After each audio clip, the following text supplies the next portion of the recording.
Good evening and welcome to the Pathfinders Summer Institute 2021.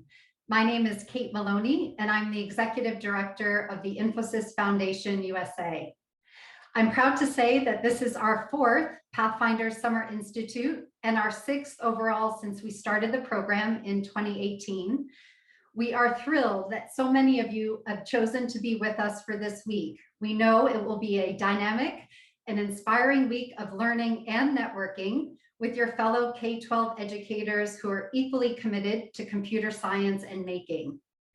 Now, I'd like to introduce you to a few of the people who make this event possible. First and foremost, the Infosys Foundation USA team, Amrita, Becky, Justine, and Steph, as well as our distinguished summer interns, Tara and Caitlin.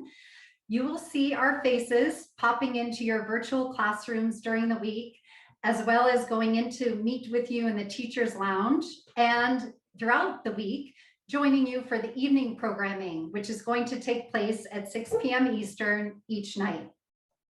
This event is truly one of the best in our year, and we're looking forward to meeting each of you over the next 5 days. Now, a word about our PD providers. I've said once, but it always bears repeating, we would not have a Pathfinder Summer Institute without all of you. I want to thank those of you who have been with us since 2018, since the very beginning, as well as those of you who we invited to lean in and join the Pathfinders community this summer. Thank you for all the work that you did preparing for our educators and for collaborating so well with Kate Sargent and the entire Pathfinders team over the past number of months. We know that what you have in store for the teachers they're going to love. Now, an important message about each of you. You, who we consider our true educator Olympians during this week as we head into the event in Tokyo that starts on Friday. All of you have been through an exceptionally challenging year, and we're thrilled at your willingness to lean in to a professional development week with us this July. There are 342 of you who are with us, representing 47 states. 238 of you teach in Title I schools, and 186 of you are completely new to computer science. This is the group that we always love to give a bit of an extra thumbs up because we know it took a little bit of courage to lean in and expose yourself to these subjects, but we want to acknowledge you're really going to show the most growth, most likely by the end of the week.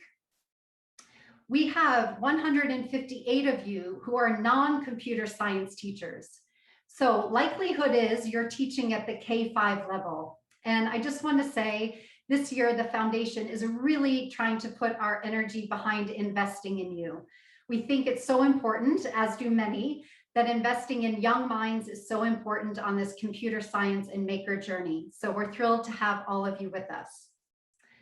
148 of you took the step to create a page on Donors Choose and really made an effort to do your own fundraising to participate in this Pathfinders Institute. I want to thank you on behalf of the foundation team for that effort, and also to thank Donors Choose, who's been our partner again since the very beginning. And I really think this event is distinguished through their partnership. So a very special thank you to Vashti and to her team for all of your effort on our behalf. We'd like to introduce a little bit of the competitive spirit right out of the gate. And I will say the states who have the largest delegations this summer are California, New York, and Connecticut. We're thrilled to have all of you. And lastly, but most importantly, the statistic I love to share. We anticipate that over 78,000 students will benefit from the energy and the effort that you all put forth over the next week. So thank you. Now, just a brief message or word about the approach we took to the programming tonight. I know in the past we've invited some pretty cool external speakers to come and give you keynote addresses or highlight their own remarks. But we felt in light of the year that we've all just been through, we should acknowledge some of the fellow educators among you who've really gone above and beyond to bring their passion for teaching computer science and making to their students. So we hope those who we've selected tonight offer you inspiration as you head into the next few days. All right, so the first panel we'll turn to now. I recognize that those of you who are with us last summer heard us mention this partnership that the foundation has with Mission Unstoppable. Mission Unstoppable is a program that runs on Saturday mornings on CBS, and it's designed really to inspire girls to pursue varied careers in STEM. What was really cool this year, just a few weeks ago, one of our very own Pathfinders alumna, Pet Peace, was showcased on one of these episodes. And tonight we have her here with her students so they can share a little bit with you about the magic that happens in her classroom. Pet, I turn it over to you.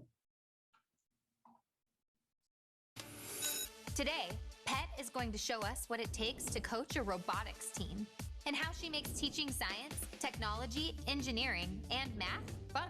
Right now, robotics, it seems really sterile. You have all this like metal pieces and it's kind of intimidating. So I wanted to recruit more girls, and a lot of my students are into crafting and art. Pet is always seeking unconventional ways to reach students that might not know how dynamic STEM and robotics can be. Pet looks for inspiration from our sponsor, the Infosys Foundation USA. The Pathfinders Institute provides in-person teacher training, as well as online professional learning for teachers to connect with a virtual community, create lesson plans, network, share instructional videos, and even integrate things like crafting and art into robotics projects. Hi, fellow teachers. My name is Pet Pease, and I am a STEM teacher at San Diego, California. I teach at Wilson Middle School, and I teach STEM electives like 3D design and modeling, robotics, coding. And I'm really excited today because I've been a alumni of Pathfinders ever since they started. So I've been to the first Pathfinders in Bloomington, Indiana, and then I loved the experience so much that I ended up going to every single Pathfinders workshop and institute since. And today I'm really excited to introduce a panel of students I have who have been the benefactors of my classes. And so let me introduce you to some of the students that I have with me today. My name is Diego. I am an upcoming 9th grader. My favorite subject is, well, programming. And I've been coding for just over 5 years.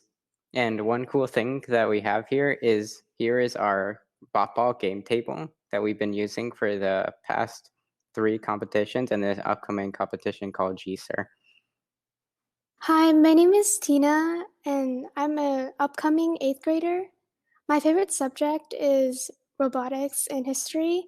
I've been coding for 3 years, and I've been part of the robotics program for 2 years. And a cool thing about this classroom is the FLL tables, and those are the mats and the activities, and the robots are right here. And those are the things that we have to do to compete in the competitions. Hi, my name is Isa. I'm an upcoming 7th grader. My favorite subject is coding. I've been coding only for about a year now because I've barely started it this year. A cool thing about this classroom is what's behind me. There's a lot of like robots and other things that are pretty cool, and yeah. So today what we're going to do is you get to hear the perspectives of students who are actually the ones who are, enjoying the fruits of all your learning that you're about to participate in during this institute. So we're just going to have a little brief discussion with the students, learn their thoughts, their interests, and motivations on why they enjoy STEM. To begin with, Diego, can you tell me what got you started with STEM? What do you like about it? When it comes to STEM, I just it was really fun for me because, well, it's coding, it's science, computer science, and it's just really fun because I get to code, I get to build robots, I get to compete in competitions, I get to learn all sorts of new stuff that I've never learned before, and it's amazing. Thank you, Diego, for your response. Tina, how did you get started with either coding or STEM, robotics? I got started with coding and robotics in my elementary school when we had it as a after-school club, and I liked it so much that my friend recommended me to join the Wilson Robotics Club, and that's what I've been doing for like a few years. Isa, please talk about your experience learning computer science during the pandemic. My experience during this pandemic on learning about STEM was actually pretty interesting because I didn't know much about coding nor building robots much or coding even robots, and I just thought that it was pretty interesting, so I decided to join in. I learned a lot of new things, and it was a really amazing time learning all those stuff. Tina, were you nervous to get started in the computer science or the robotics? I was a little nervous beginning to learn more about computer science and coding because at first I didn't know much and I only knew like the basics. But the coding program with all the people in it, it really helped me develop skills with team building, and competing in the competitions were really fun. Diego, what interests you most about computer science or STEM or robotics? Well, what interests me the most in computer science is actually something that I really like a lot, which is coding. I've learned slightly a few languages and I've used them in multiple programs, and it just seemed really fun and natural to me. And so that's why I really like coding. Isa, share a favorite memory that you have learning computer science this past year. A favorite memory that I have, well, I have a lot because I enjoyed doing this computer science, and well, the one that I really enjoyed was when we would use Scratch and we would code to make games, and it was actually pretty interesting when Miss Peace told us to make a game and make it about a specific subject, and it was pretty fun to do that. Diego, what is your favorite coding language? I'd say that my favorite coding language would probably have to go to Java. It just seems like my favorite coding language. It was one of the first ones that I learned, and you can do so many things with it. Tina, how do you think learning STEM, computer science, robotics is going to help you in your future? I think learning about STEM and robotics will help with my future because I would like to get a job that involves with STEM, and the skills I learn in the robotics program will help make my ability in the job easier and like better. So Tina, what do you think you want to be when you grow up? When I grow up, I think I want to be something like involving with coding or medical science. And so those skills will definitely help you for your career aspirations. Diego, what are your career aspirations? And how do you think computer science is going to help with that? Well, for my career aspirations, I think that I'd like to be some sort of programmer, software engineer, or maybe even work in cybersecurity. Well, whichever one it is, they all involve coding, and the coding that I'm learning here is definitely going to help. It's going to give me the adaptations that I need to be able to do well in any of those fields. Isa, please share with us what would you like to be when you grow up and how you think learning STEM computer science has helped you or will help you in your future career. When I grew up, I've had two ideas. One of them would be a video game developer, and a way that computer science could help me is because now that I know a bit more about coding, it could help me more in the future on how to code games and develop them. As well, I was also thinking about coding robots, because now that because I joined the robotics program, I had a lot of fun doing that. So now that I know a bit more about the coding about robots and building, I would want to work with robots or video games developing. Speaking of working with robots, all three of you have been involved with the robotics program this year. Can you share a little bit more of your experience and the different competitions that you've been participating in or currently participating and preparing for right now? Let's start with you, Tina. I've been competing in like a few football and FLL competitions, and every time we go up and compete, It's mostly like online, but it's been really fun because everybody feels the rush of adrenaline, and like everybody's excited and worried to see if their code works or not.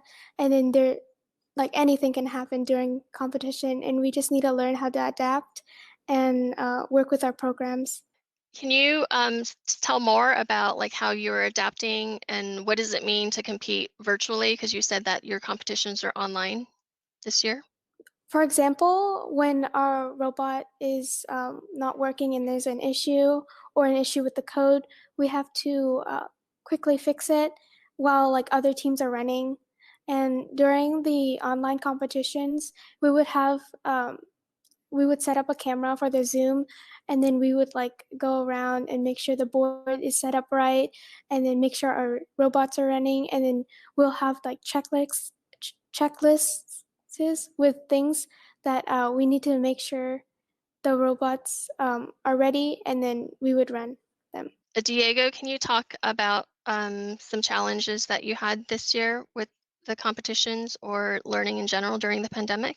I'd say that one of the challenges that I had was I guess it was a bit limiting that we weren't exactly able to be close to each other because of the pandemic restrictions. Since when you're working together in a team, you might need to be able to go get close to whatever you're working on. For example, the robot, to which you would work on it together because you might need some assistance doing that. And so I guess that was one of the challenges that I had. And what were some successes? How were you able to overcome those challenges? Well, some of some of the successes that we had with that would be that we were just learning to adapt to better work with what we have, really, since the restrictions aren't very easy to get past. We would have to find a way to social distance at the same time as being able to be resourceful and work well. Speaking of working well, Isa, share a memory of working together as a team this year, even through the pandemic.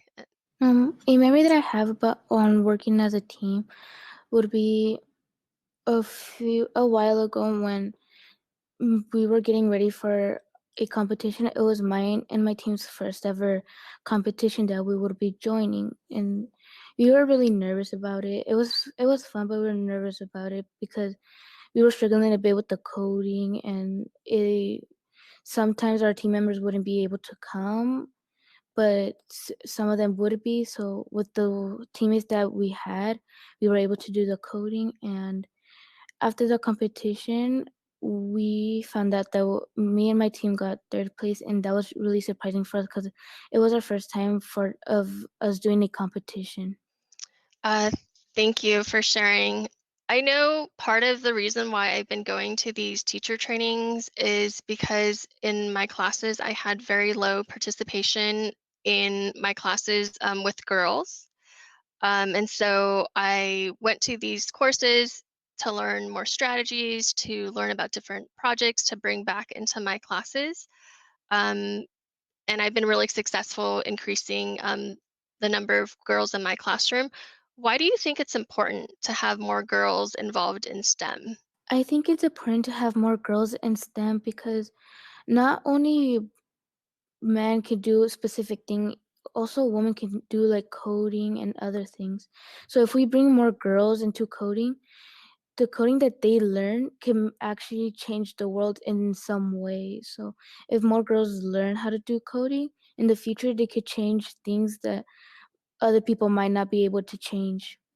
My thoughts for girls and women in STEM is it's really great that more girls are going into STEM because it's really important to have like everybody be part of STEM and create new things because there are so many solutions that we need to figure out for problems that we have, and with more people and and ideas that we figure out, we can do great things. I think it's very important because we're human. when it comes down to it. So we all have great ideas and we can all do very well at most jobs. And so because of that, it's just important to give everybody a chance and an opportunity to see what they're good at and see if they have any brilliant ideas that could maybe change the way people think.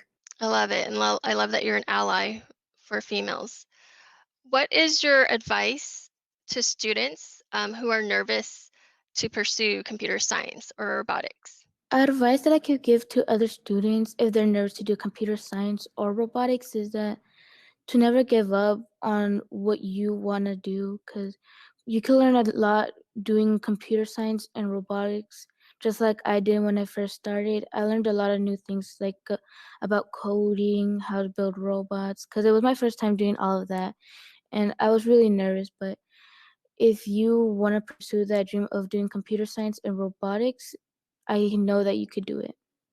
My advice to students who are nervous to do computer science or join robotics is to not be afraid to do new things and learn new things, because in the end, the more you learn about robotics, the more fun it gets and easier, and then you discover so many new things that can make it very fun. And I think it's really important for you to try out robotics and computer science, because you will never know what you'll be able to make or discover. Well, in my personal experience, I know that it can be pretty difficult sometimes to really push yourself to be able to do these things, but you should just know that even though it can be hard, you'd never know until you try. And when you do try, you might learn something new. And even then, it might turn out very fun for you. And you might find yourself a new passion or hobby. And kind of a similar question, but since we are talking to teachers, and I know there are teachers who are here who this may be their first time ever taking a class in computer science or making or robotics, what would you say to those teachers who kind of have the jitters as well and are kind of like, we'll start with you this time, Diego. What is your advice for teachers? To teachers, I'd say that there's anyone can learn, and that involves the teachers, because even if you're the people teaching the students, you can also learn how to do a better job.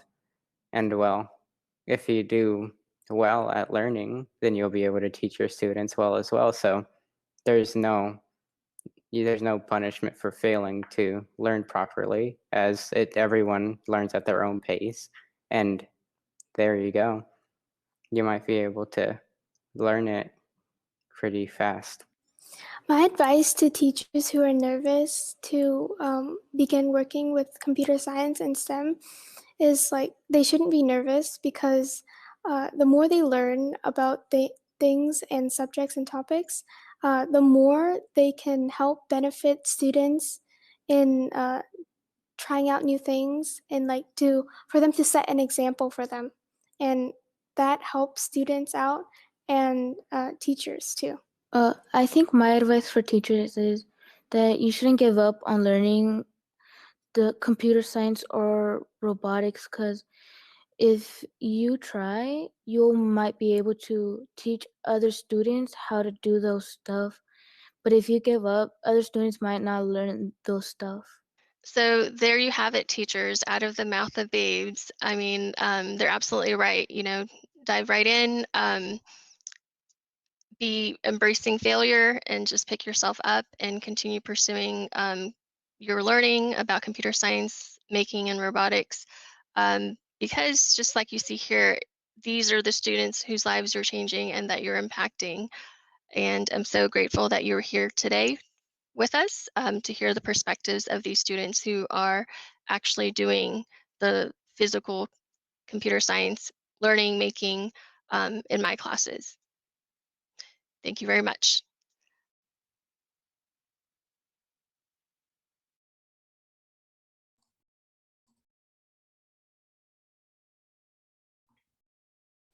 She goes above and beyond with her teaching and like the things that she does for her robotics program.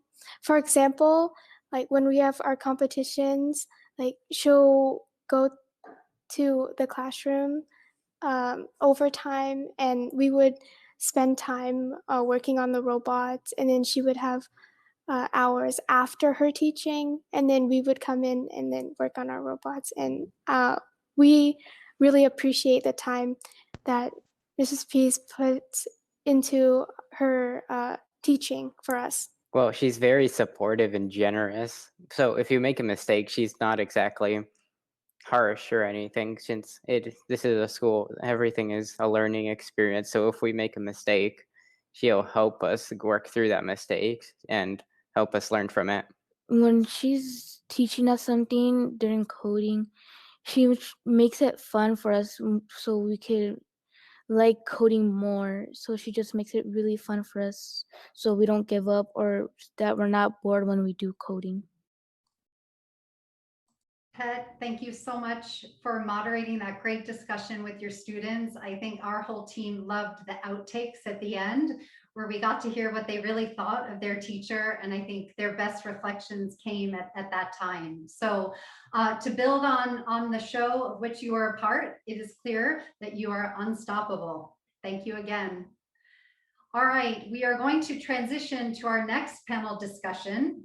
And I want to just say briefly, we were happy this year to continue with 2 awards that the foundation gives despite the pandemic. The first being the CS Teaching Excellence Awards, which we offer in partnership with CSTA, and the other, the InfyMaker Awards, which is a signature program of the foundation.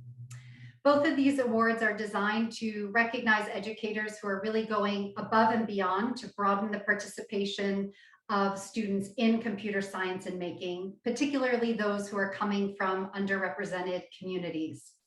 So tonight, for the next panel discussion, we have Jeffrey Forbes from the National Science Foundation, who will moderate a discussion with Kathleen, Kyle, and Megan. We hope what they have to share gives you inspiration. Over to you, Jeffrey.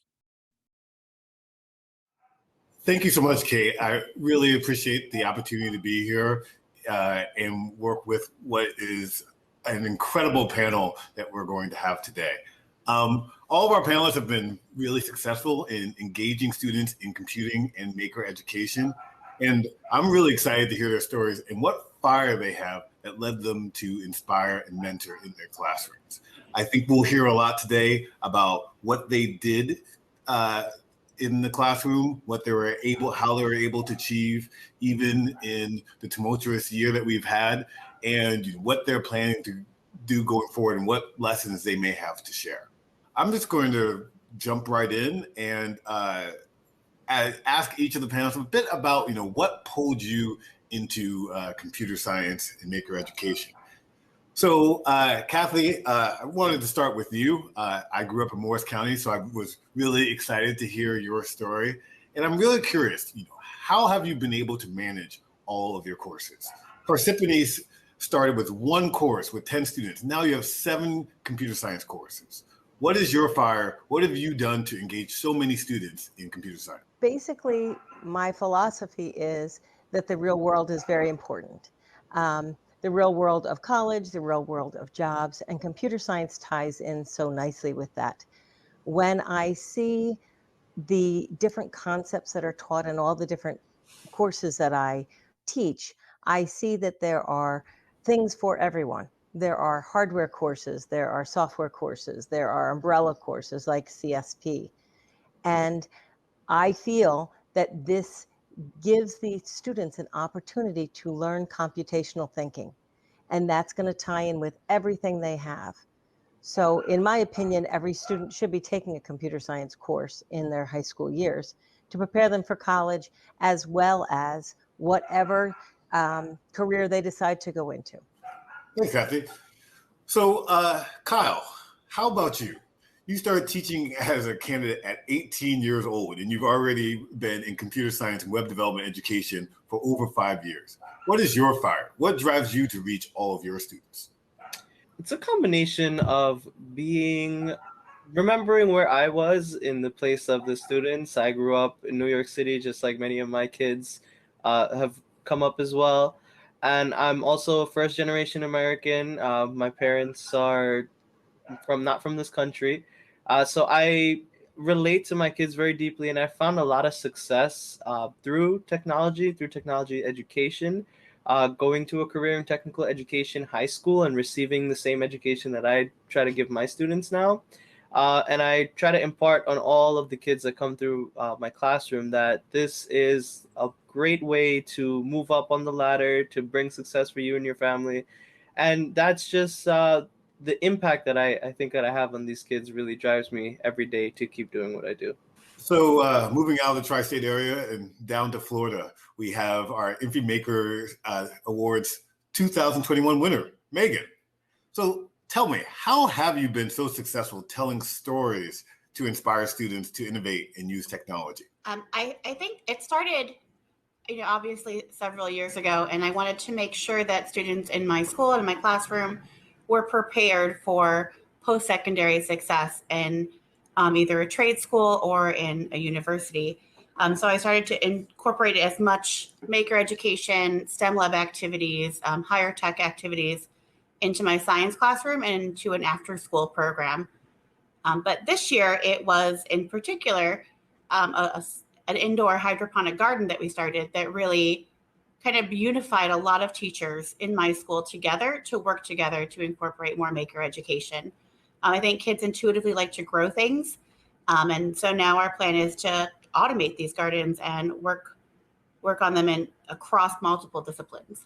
Cool. So for all of you, I think one place where I was really impressed was the way you're able to connect the learning that you're doing in the classroom to greater goals and longer term goals with careers, incorporating some of a corporate voice, or incorporating those career goals, but really relevant career goals to your students. How have you been able to do that effectively? Kathy, let's start again with you. The way that I do it is through code.org has had these Hour of Code for many years. And that's a nice program. And even at the high school level, you have some students who have never had computer science and don't know how to program. So it is a great introduction to computer science. But because I teach computer science, when it comes to that Hour of Code and the CS Ed Week, I'm kind of at a loss. Well, in looking at it, they have speakers and they offer their professionals that will offer to come, and they don't come, but they will Skype in or Zoom in or whatever the case may be. So every year I get usually one, sometimes two, depending on how many classes I have. Teachers, I've had one from Pixar. She told the students all about how she worked on Finding Dory, I think was the one she was working on. And the kids were fascinated and they wanted to know all the stars that she had met in this process and where she came from. Where did she go to school? She went to a school in Ohio. How did she get into Pixar Studios? We had one from Microsoft, and that woman told us about how she was an electrical engineer with her master's. And before she finished, she had a job at Microsoft. And the students were fascinated. Why would you take a job in software when you've done electrical engineering? Or why would they want you if that was your background? And she said, because I know how to solve problems. And that's something that I find. I also find my own students will come back. They'll talk to the kids when they're in college. A lot of them will come back freshmen, like when they're in winter break. Can I speak to the class? And they have a lot to say. They have a lot to say about what's happening in college and what they're going to find and what courses were good and which courses were bad and how difficult or how easy it was. So that's the way that I find reaching out to corporate can help them to see really what it's like to be out there. Cool. That's really interesting. How about you, Kyle? Yeah, so my teacher training took a bit of a non-traditional path. I spent a few years immersed in an industry setting, working in actual fields to teach what I was working with. So I cherish that time that I spent in the industry a lot. It gives me a unique perspective for my students directly from the industry. So I'm able to tell them like, hey, you know, when I was working with these people, like this is the salary they made. This is what a regular day on the job looked like. These are all the benefits. Like I worked with people just like this. They went to schools just like you're going to schools and did similar programs, and you can find the same success. I think having that first person knowledge, that first person experience coming from the teacher themselves is extremely valuable. But even for teachers who aren't who haven't had the opportunity to immerse themselves in the industry in a job setting, it's also super important to keep up to date with what's going on in the computer science field through online newsletters, signing up, listening to people speak about the new developments, because things are always changing, especially in website development, which is my specific field. Things are changing all the time. There's a new framework, there's a new something that employers want from you to learn. So it's super important, if you aren't able to speak from the job experience yourself, that you stay up to date. There's tons of resources for people to take advantage of. But in addition to that, we also partner with organizations. We work with a great one called Code Nation. They also help coordinate career panels and have companies come in and speak to the kids. And we also have volunteers that volunteer their own time working at places like Google, Facebook, independent agencies around the city in New York City, that they come and they also speak to the kids and relate their knowledge about what the students are learning versus what they do in the field. So all these tools are super important. I think our students get a pretty good idea of the benefits that education in computer science can bring. So following up with that a little bit, one of the things I'm really interested in is how you're able to keep up to date with all of this, right? Because if you're working on web programming, as you point out, they've got all these frameworks, all these things are changing, and you're working with folks in industry. Do the people in industry help in some ways in keeping what you're doing compelling and, if not current, at least relevant? Yes, industry, we partner. We have a number of partners that do help keep the curriculum up to date, but it's mostly, at least for me personally, it's a labor of love. I really love teaching computer science. I've always loved computers from a young age. So I naturally find myself keeping up to date with things that are going on in the field. And I always try to find like new things to incorporate into my curriculum. So if I see that CSS grid, for example, is a relatively new thing that is being like implemented widely. Next year, I'm going to be implementing a CSS grid lesson for the first time. I've never taught it before, but I know that it's something that employers are looking for. I know that it's pretty new and kids have to learn it to be successful. So industry helps a bit, but I really think if you want to be successful, you got to really like it, and you have to want to keep your knowledge current. A lot of programs, especially in New York City, end up falling behind and teaching stuff that unfortunately is not going to be of any use to students in the field if they are interested in pursuing this. So it's super important. Thanks. So Megan, similarly, you work as the science department chair, but you're also really in there developing so much, going above and beyond what one might expect in the course, but then doing it in a really compelling way. Are there ways you've been able to work with or use industry to inspire in order to do the work that you've done? Absolutely. So this year, we were able to offer industry certification exams to our students in our AP Environmental Science courses and our biotechnology courses.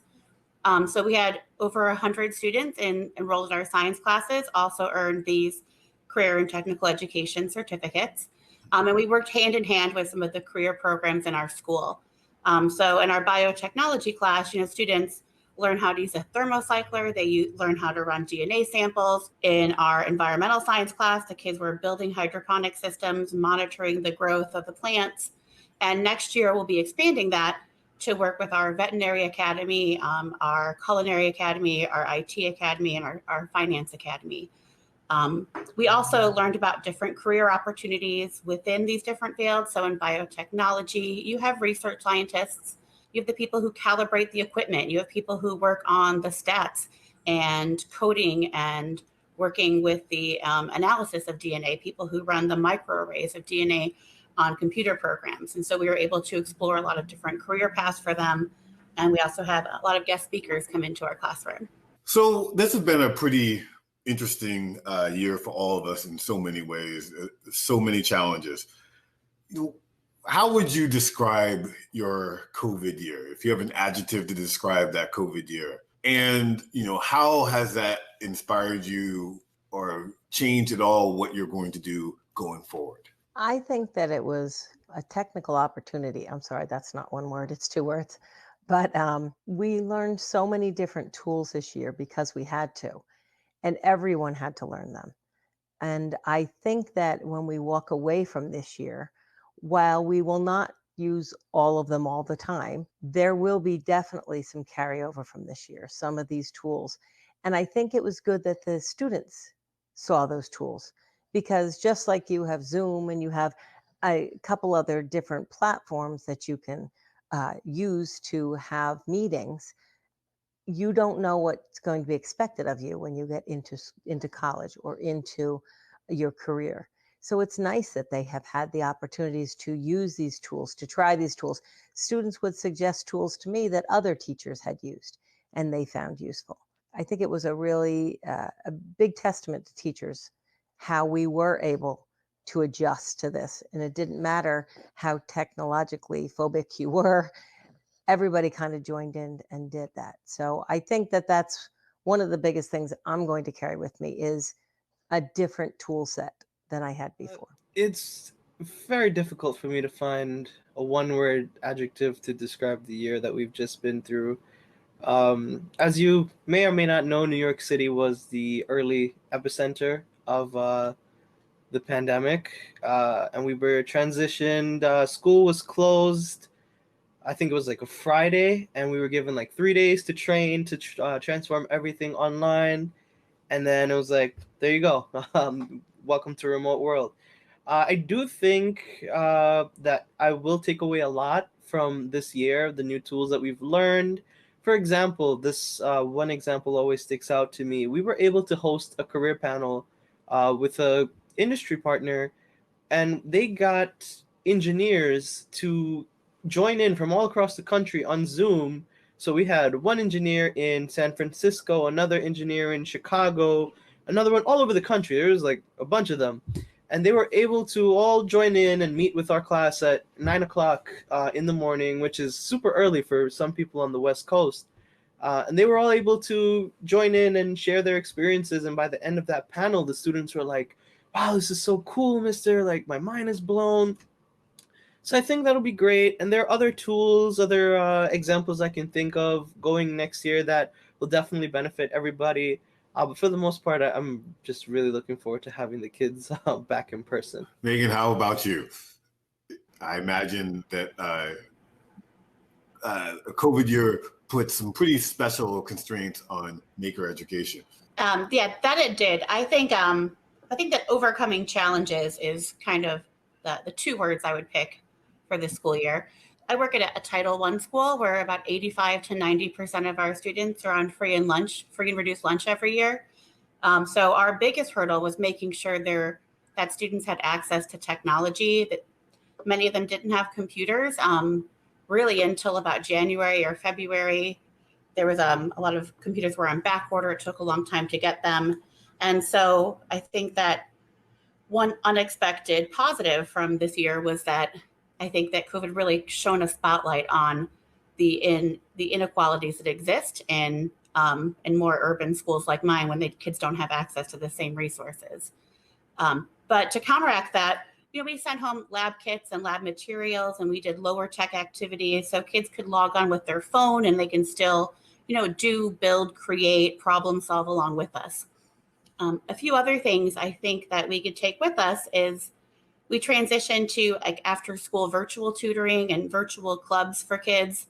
And I think that would really allow a lot more students to participate in some extra help after school if they didn't have to worry about transportation or if they had to help care for siblings in their homes. I think one important challenge that we think about a lot at NSF, and I know the Infosys Foundation is also quite concerned about is, how do you broaden participation in computing?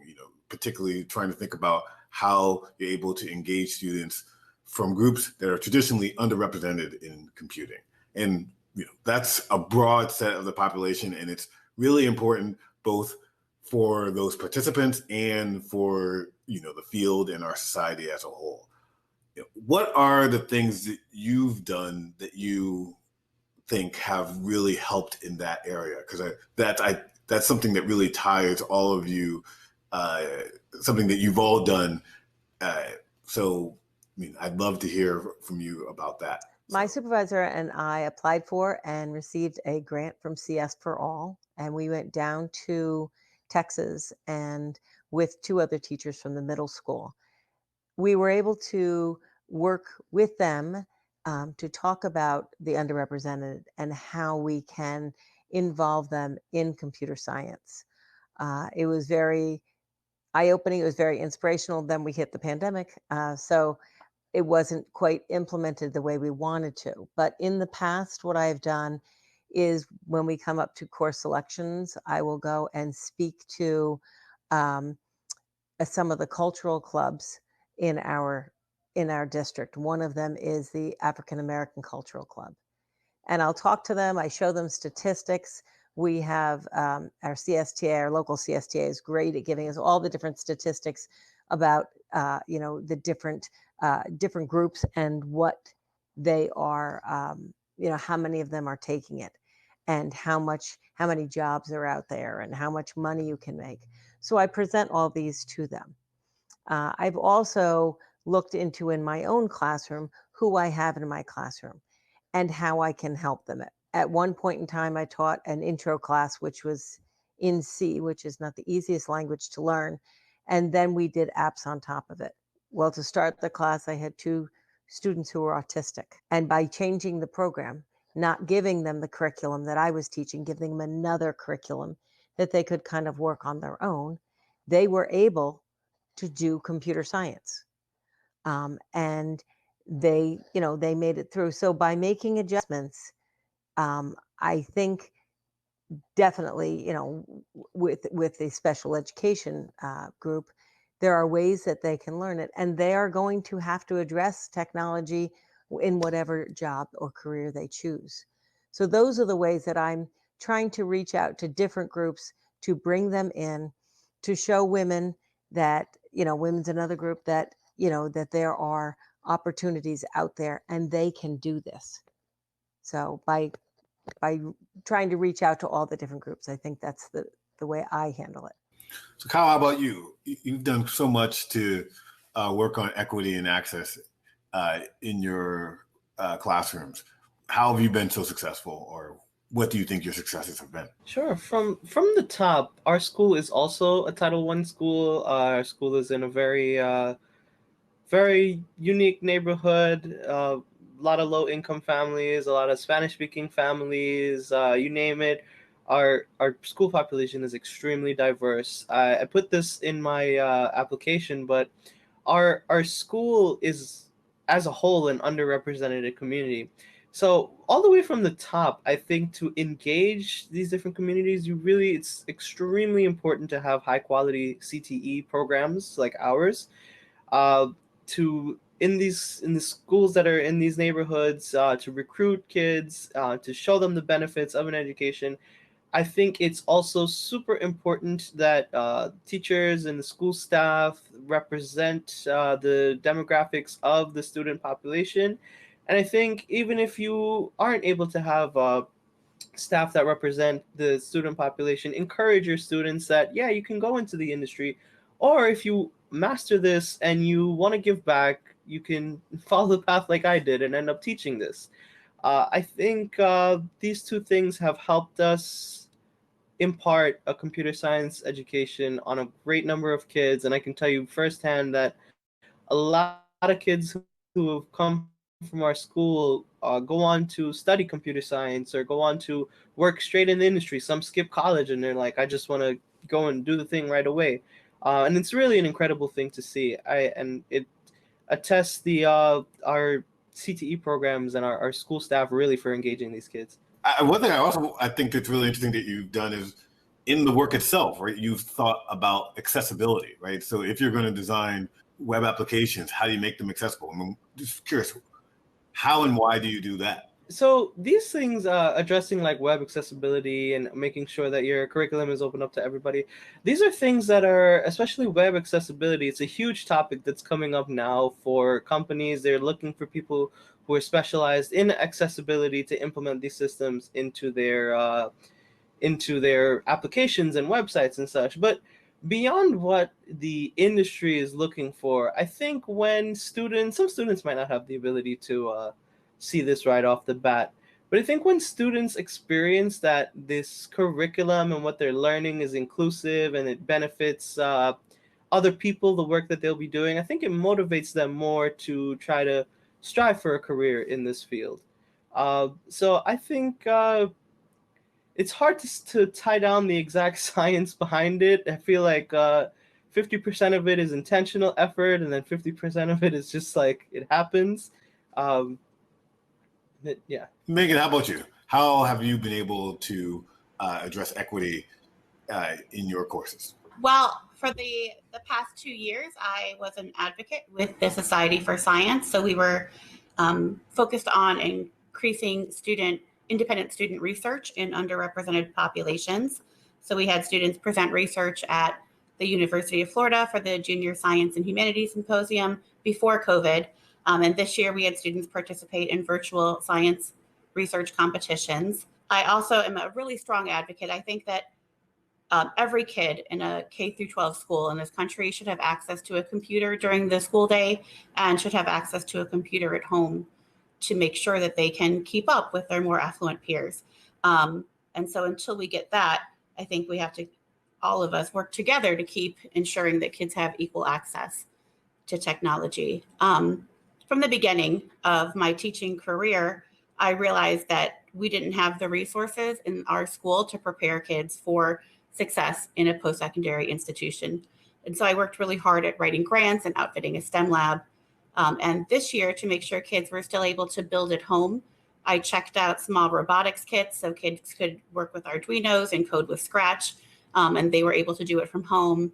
I had students check out a 3D printer like it was a library book, just so they can use and explore and learn about it at home. We also did some in-school STEM days last year before COVID. So students who weren't exposed to the resources in our STEM lab or who had never built a circuit or seen a Raspberry Pi were able to kind of explore that during the day to see if they were interested in it. So one final question for all of you. So what tips would you have for other teachers who are attending the Pathfinder Summer Institute? So just give me, based on your experience, what would you like other teachers to do going forward? I would hope that teachers will reach out and invite people to take computer science, because some people think that they can't, they think that they won't like it, but until they try it, they won't know. I have one student who took CSP who said, I really don't like the programming, but everything else was very interesting. I said, okay. So this year, as he's graduating, I said, do you want to revisit your statement? Because he's in my AP CSA and he went through all the programming classes we had and he's going on to computer science. So to be able to offer that to somebody who maybe didn't consider that, I think that is the best thing you can do. The tips that have always worked best for me during my time as an educator is one, be yourself. Be approachable, inviting to students. The second thing is be super enthusiastic about everything you're doing, but especially computer science. This is a field that can change your life if you commit to it. If you're a student and you're in a bad situation at the moment, a dedication to a career in computer science can change your life, can change your family's life, and it's super important to drive that point home. And the third thing is anybody can learn how to code. Anybody. You just have to have the patience and the dedication to achieve what you were setting out for, and it is possible. And I think it's really important for teachers to drive that home. Anybody's life can be changed with a career in computer science. I think that if you are interested in starting maker education in your classroom or in your school, just to start with whatever resources you have and whatever you feel confident using. The materials and the equipment that I have now, they were 10 years in the making. You know, it took us a long time to build up the programs that we have. But some of the first activities we did were building things like catapults out of popsicle sticks and activities that weren't really designed for high school students. They were designed for much younger. But it was about building confidence, building student interest, and just getting them to work together and solve problems and be creative. Well, thank you. And, thanks, Kathy, Kyle, Megan. That was really great.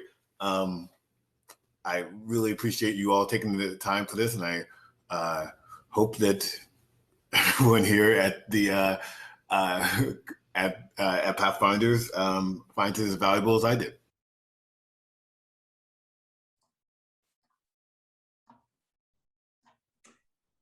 Hi, everybody. Hope you enjoyed both of our panels. Thanks so much to Jeff Forbes for moderating. And obviously a special thank you to Kathy, Kyle, and Megan.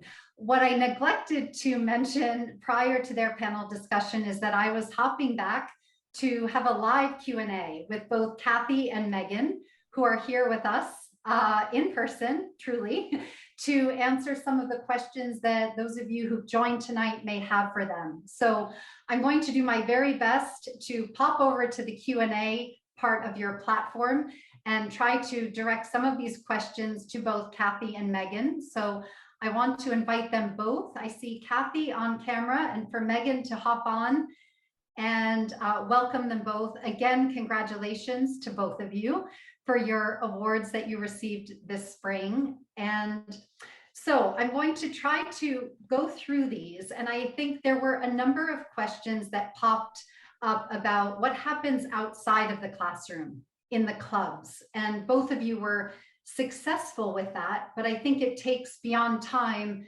resources. Can you give some of the educators who are trying to also crack the code and get more kids involved what you've done to gather those resources and that support to reach more students? And perhaps I'll start with you, Kathy.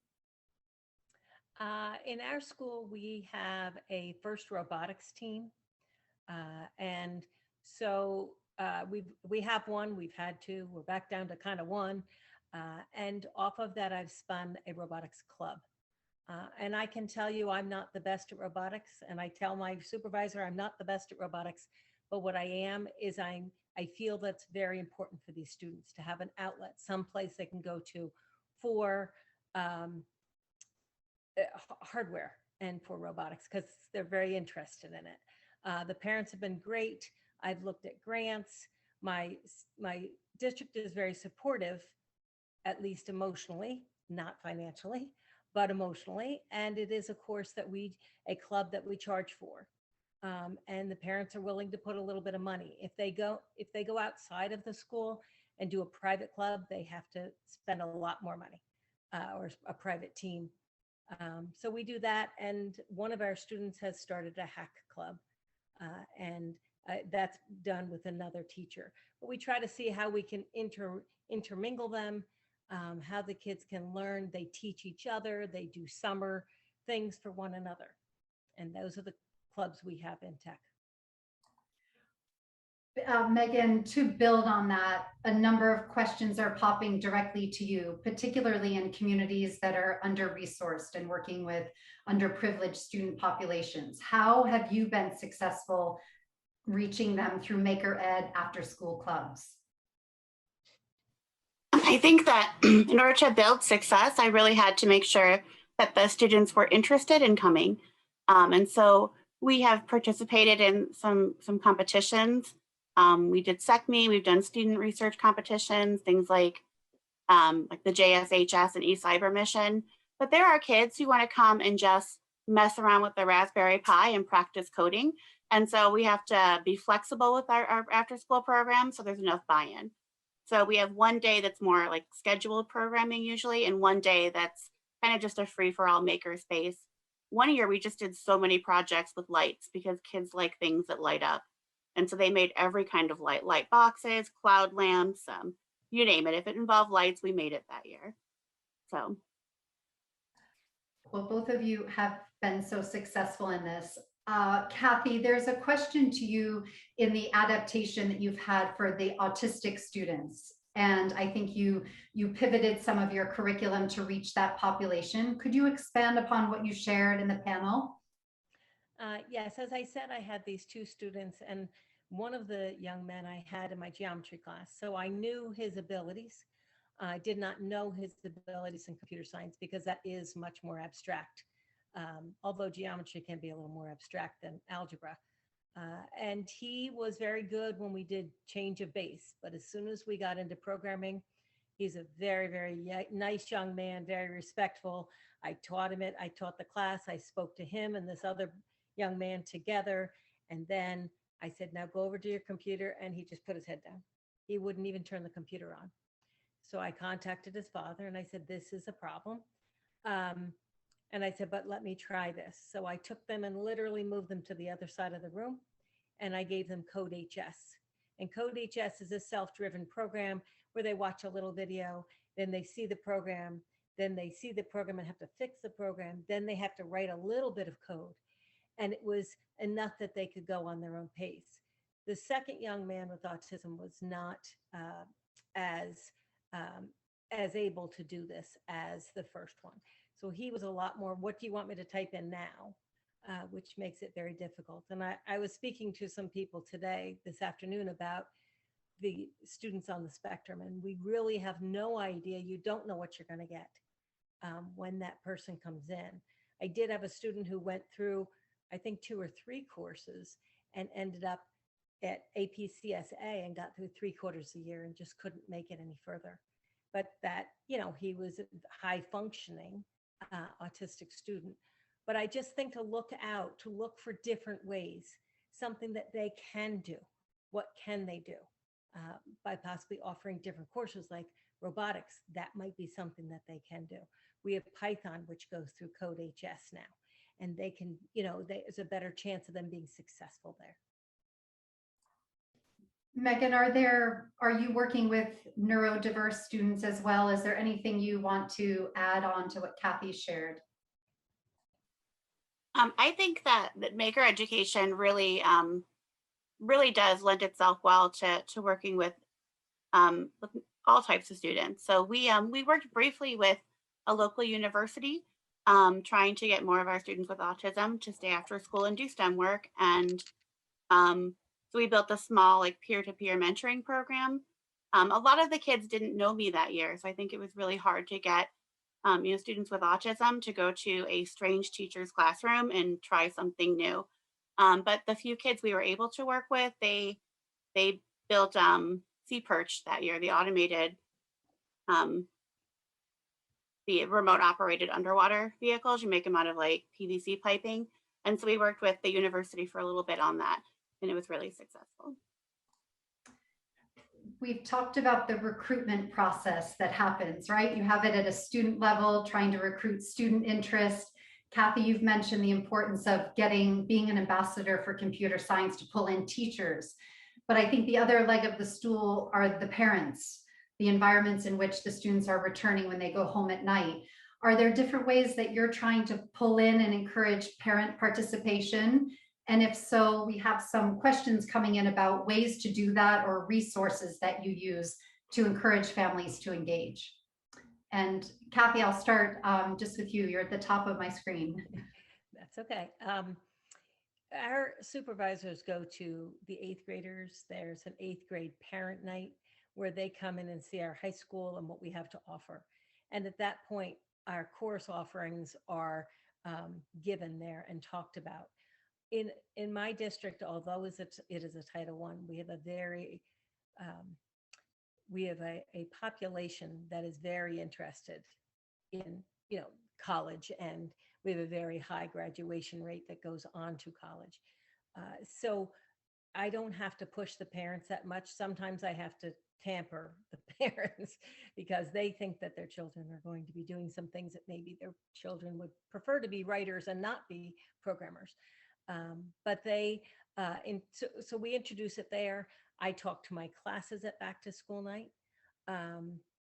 And in terms of the students, I will either go to all the classes, or I will, this last year, I created a PowerPoint, and I don't know if I've mentioned it here, but CSTA, at least in my state, they come up with these great statistics of the number of underrepresented that have taken the CS AP classes, the number of AP jobs that are out there, the median salary for these jobs out there, and all these wonderful statistics. And I will take them and put them into a PowerPoint, and then I hand them out to the math department because everybody's taking math.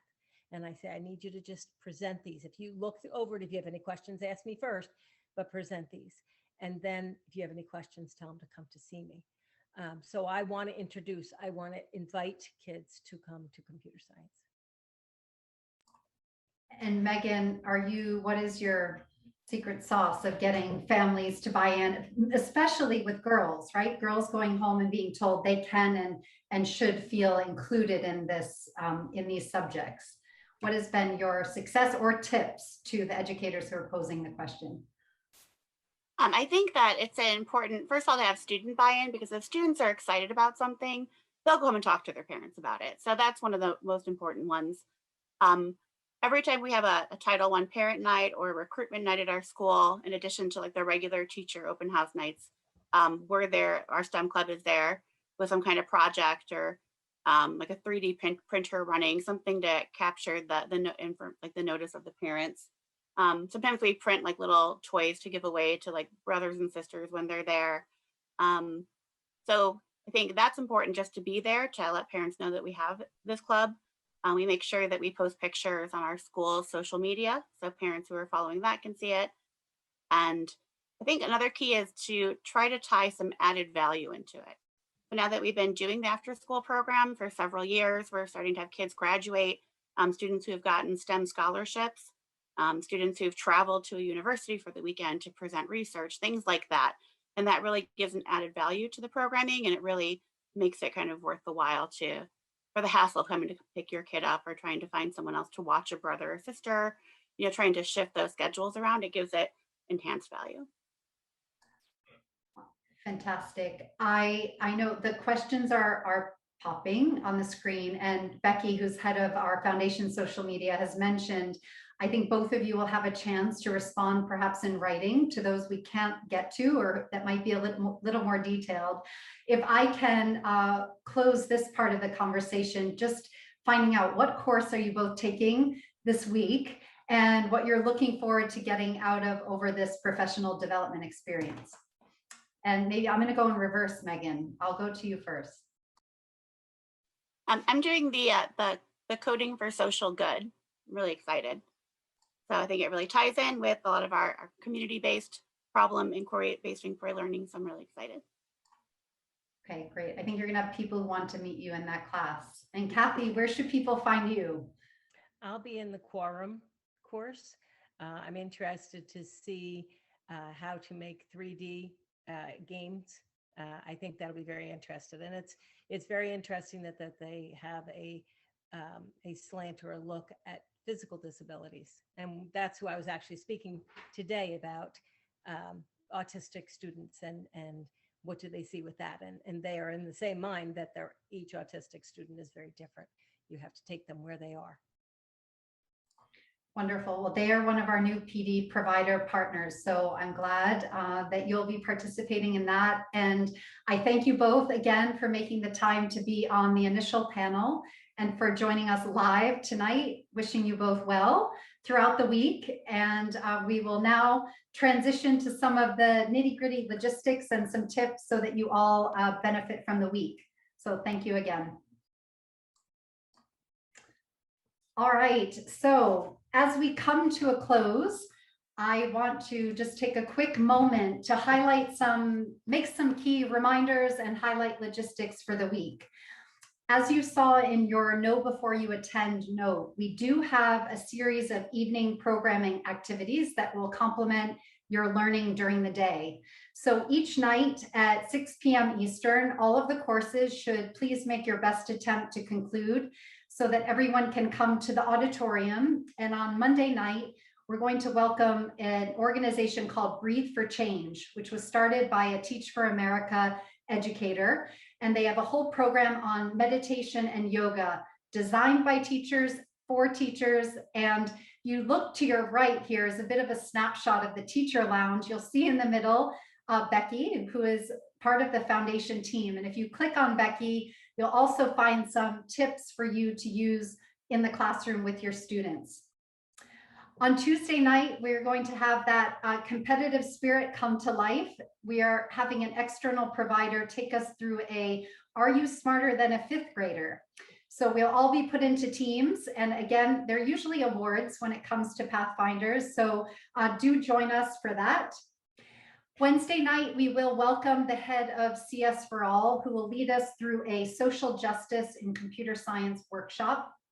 And last but not least, the fun evening on Thursday is when we have our closing ceremony, where we give social media awards. And this year probably also have a very special announcement. So you don't want to miss that. The social media awards are a pretty special part of Pathfinders for those of you who are joining us for the first year. We sent you in advance a Pathfinder's hat, some fun sunglasses. We encourage you to be very creative and to be very active on social media. Our full team, including our 2 interns, which I introduced, will be paying attention, and awards are given at that Thursday night ceremony. Again, to your right is that image of the teacher lounge. When you're not in class or when class is dismissed, please find your way over to the lounge and engage in some of the dialogue opportunities. You'll see in the upper left corner a teacher shout out board. This is a place just to give a high five to teachers in your class or to others who you're meeting through the week. There is a chat with PDs. This is designed for you to ask questions maybe of your own PD provider or perhaps of another course you might be interested in taking at a later date. And then the other part that we're very excited about is the My Pathfinder Story. And those of you who are clearly on the platform tonight can pop over to the teacher lounge and sign up for this video project to capture your own Pathfinder story. I also want to give you comfort that there will be an IT help desk that is open each and every day. The hours, if you note at the bottom, there is an icon for the IT help desk and the resource center. These are 2 places you can always turn for someone to connect with, ask your question, or pay attention to the frequently asked questions document. Throughout the week, as teachers are asking questions, if we feel many of you would also benefit from the answer, we will continue to update that FAQ. And also, we want to say thank you again to the College of St. Scholastica, who is offering 1 graduate credit to teachers who participate in the Institute. And information about that and all of the other things I mentioned can be found in your pre-populated backpack, which is the little icon at the bottom, or again, going to the IT help desk or resource center. So one last announcement, and meant to be fun. As I said at the top of this ceremony, on Friday, we have our USA Olympians joining the rest of the world in Tokyo for the Summer Games. And we thought, why not introduce this little spark of competition for all of you? So as you are coding your robots or thinking of creative ways of being active on social media, we're going to be paying special attention to those of you who can weave in this Olympic theme. And I'd like to just share an inspirational quote that comes from Katie Ledecky, who many of you know is swimming's most decorated female athlete. And she says, "It's about not being afraid to set scary goals and then going out and chasing them." So it's clear you all who've joined us tonight and for this week have set an admirable goal for the week, and we know you're going to have a great time. So as we turn the slide to the virtual campus, I want to say on behalf of the foundation team, your PD providers, and the Pathfinders team, who is the Oz behind the scenes, we wish you a wonderful week, and we look forward to seeing you here tomorrow, Monday morning at 11 a.m. Eastern in your courses to start learning. Thank you so much. Good evening.